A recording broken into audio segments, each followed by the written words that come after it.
Welcome to Slash Bash, where today I am bringing you another pro revenge Reddit video.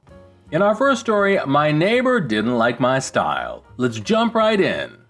Me and my wife found this gorgeous house not yet on the market. The realtor told us we would own all this nice forested land surrounding it. We were sold. Once we were dealing with the logistics of actually buying the property, we found out that we actually wouldn't own all this land and that someone would be building a huge house right next to us. For context, our driveway runs up the side of our house, and the side is really like the front. We decide, whatever, it can't be that bad. So our neighbor takes 2 years to build the massive house that eventually dwarfs ours and kills our view. But whatever, we play nice the whole time, letting him use our power and water. We have to get along after all. I bite my tongue over all the inconveniences and him screwing me over and living through construction. We kept things on really good terms. When I talked with this guy, he would tell me stories of times he had to move because of fights with neighbors. Trying to look tough, I guess. I didn't think much of it. It all started one day in the winter. The way my driveway is and how close his house is, he had agreed I could blow the snow from my driveway onto the small section on his side in between us. I was very mindful not to hit the house with the snow and everything. One day, out of nowhere, he showed up at my house telling me to keep my snow on my own side. Okay, whatever. Fine, be a butthead. I'm not going to get into it with you. From there, it's him telling me actually he owns half my driveway because it's on his property. He says he's going to rip it up and put up a fence and all this other crap. I try and work with him. In the end, he did not tear up my driveway or build the fence or anything, but he held that over our heads to get his way on everything. He made me move my shed, which is like a mini house, made me install 180 feet of French drain over a bit of water runoff from my driveway. Meanwhile, he's putting hundreds of gallons of water onto my property from his 2 drain spouts on my side and doesn't do anything when I mention it. One day, he decided to put up cameras and pointed them at our house from multiple angles. This bothered us, but we didn't say anything until a couple months later, he's out there moving them and adjusting angles so that he can have a better view of our main hangout areas in my yard and driveway where my friends, my family, and I hang out. My wife is really unhappy with this and asks him if he would just not point them directly at us. He brushed her off, so I went to have a word with him. This turned into a huge yelling match about all the crap going on. At this point, it becomes clear that we both hate each other. I don't know why though. The only reason I can figure is that they are super religious. Like they have 8 kids and are just super religious. I am covered in tattoos, piercings, I ride motorcycles and listen to all sorts of metal music. Though I'm no idiot, I'm respectful and keep my noise to a minimum, so I'm assuming he just didn't like my style. Anyway, after the fight over his cameras, I decided that it was time for some revenge. I started blasting loud death metal music in my garage with my garage doors open, day in and day out, anytime I got the chance. And it wasn't just the nice death metal music. I played some of the most morbid death metal and other offensive stuff to mess with him. Cannibal Corpse, Cattle Decapitation, Infant Annihilator, Limp Bizkit, Akasha Strain, Lorna Shore, anything demonic or that had a lot of swearing in it. On top of that, I also bought a drone and started flying it around his house so that we weren't the only ones who felt like their privacy was invaded. I started doing hooligan stuff on my bike in the driveway, just being noisy.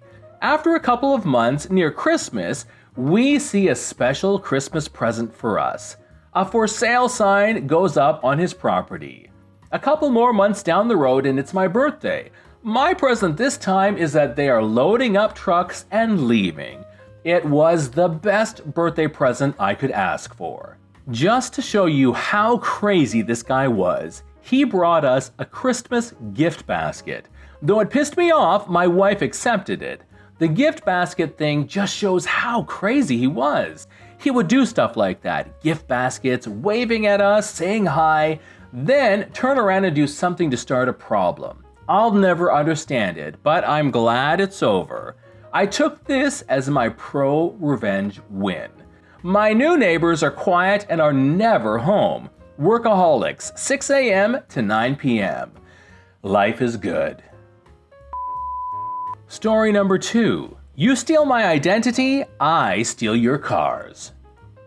I just recently found some of the revenge subs around here and spent a chunk of my weekend reading the amazing posts on r/nuclear revenge. Last night, my husband and I were visiting with our neighbor on our patio, and I told them about one of the posts. Our neighbor then shared one of his non-nuclear revenge stories and gave me permission to retell it here. The names have been changed to protect the guilty. Our 40-something neighbor Frank Smith has a brother 3 years older named Fred, with the two similar in looks and build. Apparently, these boys were not obedient children and got into trouble a lot. Frank mostly straightened up by the time he reached 21, but Fred kept at it, with drinking, drugs, multiple DUIs, etc. While the two were still living at home with their parents in their early 20s, Frank happened to leave his wallet on the kitchen counter one night after coming home from a night out. The next morning, he discovered his ID wasn't in his wallet. Thinking he must have left it at the bar the night before, he tried to locate it but with no luck. Not thinking much about it, he just got a new ID. Fast forward a year or so and Frank gets a phone call. It's his uncle whose son works at the county jail. Fred had been arrested and their cousin happened to see him when he was getting booked under the name Frank Smith. Turns out Fred had given the police Frank's name and ID and was going to jail under Frank's identity. Needless to say, Frank was pissed. He went down to the jail to prove he was Frank and Fred was a liar. Fred was ultimately sentenced to serve time and stayed put.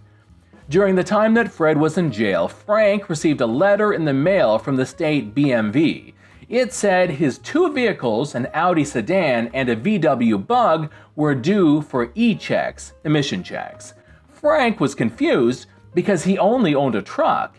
He went to the BMV and discovered that these 2 vehicles were indeed titled in his name. That's when Frank realized that his brother, who had lost the right to own a vehicle due to excessive DUIs, used his identity to register these cars. Revenge. Frank asked how much it cost to get duplicates of the titles, $8 each. So he paid $16 and walked away with title documents for the 2 cars. He knew enough of his brother's friends to start calling around in search of the cars. Lo and behold, he located them both at different locations.